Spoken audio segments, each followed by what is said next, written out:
এই বিস্কিটটা আমার ভীষণ প্রিয়, আমার খুব ভালো লাগে। অনেক সময় এরকমও হয় যে রাতের ডিনার না করেই শুয়ে পড়লাম, তারপরে ঠিক মাঝরাতে উঠে খিদে পায়, তখন উঠে এই দুটো বিস্কিট আমি খেয়ে ফেলি।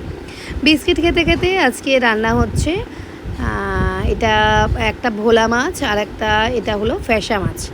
এই মাছটাকে অনেকেই চিনো, অনেকেই চিনো না। আমি ভীষণ ভালোবাসি।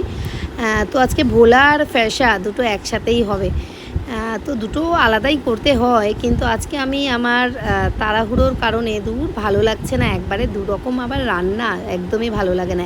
একসাথে সব মাছের ঝোল করে ফেলবো, দেখি কেমন হচ্ছে এবং কীভাবে আমি এই রান্নাটা করছি তোমাদের সাথে শেয়ার করছি। প্রথমে মাছগুলো ভালো করে ধুয়ে মাছটা ভেজে নিলাম, দুটো মাছই একসাথে ভেজে নিলাম। ভেজে নেওয়ার পর কড়াইতে রাঁধুনি ফোড়ন দিলাম, তেজপাতা দিলাম, শুকনো লঙ্কা দিলাম, গোটা কাঁচা লঙ্কা দিলাম, আর টমেটো দিলাম, আর জিরের গুঁড়ো দিলাম, আদা দিলাম। এরপরে ভালো করে মশলাটাকে কষিয়ে কষিয়ে কচু আর গাঁঠি কচু দিয়েছি, আর আলু দিয়েছি, দুটো একসাথে ভালো করে মশলাটা কষিয়ে তারপরে জল ঢেলে টকবক করে যেই ফুটে উঠলো অমনি মাছগুলো দিয়ে দিলাম। হ্যাঁ, দুটো মাছ একসাথেই দিয়ে দিয়েছি। ভোলা মাছও দিয়েছি, আবার এদিকে ফ্যাসা মাছও দিয়ে দিলাম।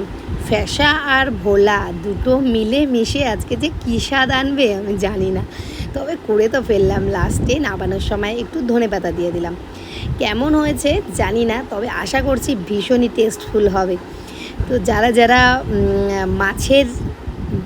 মাছের ভক্ত আছো, যারা যারা মাছ খেতে ভালোবাসো, তারা জানিও যে রেসিপিটা কেমন হলো।